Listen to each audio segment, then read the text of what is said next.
السلام عليكم. بعد ما يسمى باستقلال الدول المسلمة العربية، تعاقبت الحكومات العلمانية وحكومات تتبع الأحزاب التي تقول عن نفسها أنها مسلمة، فأصبح هنالك رداءة في الإعلام والتعليم أدت إلى انحطاط أخلاقي. طيب، المواطن المسلم الآن لا يستطيع الإجابة، يعني تشكيل جواب صحيح لسؤال إنه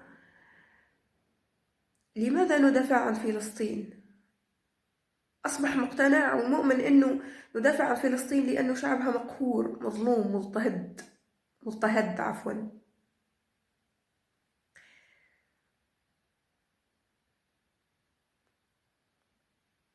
وغابت عليه الإجابة الحقيقية. طيب، جملة تحيا فلسطين بالروح بالدم نفديك يا أقصى، لماذا نقولها؟ لنفدي المسجد الأقصى. طيب، شنو هو المسجد الأقصى؟ هو ثالث المساجد التي لا يمكن أن تشد الرحال إلا إليها. طيب، إيش قاعد ساير فيه المسجد الأقصى المبارك؟ وكل فلسطين مباركة ومقدسة. قاعد يصير فيه أسوأ ما يمكن أن يحدث من قبل عصابة إرهابية أعلنتها ما تسمى بالأمم المتحدة دولة تجاه المسلمين. المسلمين إيش قاعدين يعملوا غادي؟ قاعدين في جهاد ورباط. طيب، شنو هو الجهاد؟ ذروة سنام الإسلام.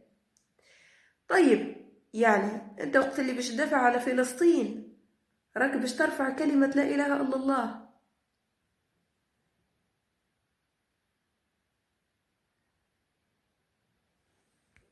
باش تقول له راني أنا مانيش.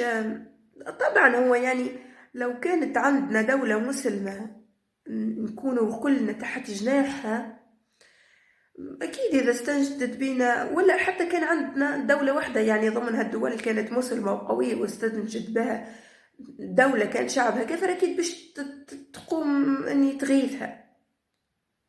ولكن مكانة فلسطين يجب أن تفهم. أنت كي تدافع باش تعلي كلمة لا إله إلا الله،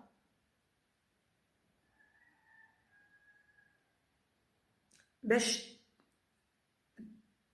تقول لهم راهو ما عندكمش هيكل، وحقدكم تجاه التوحيد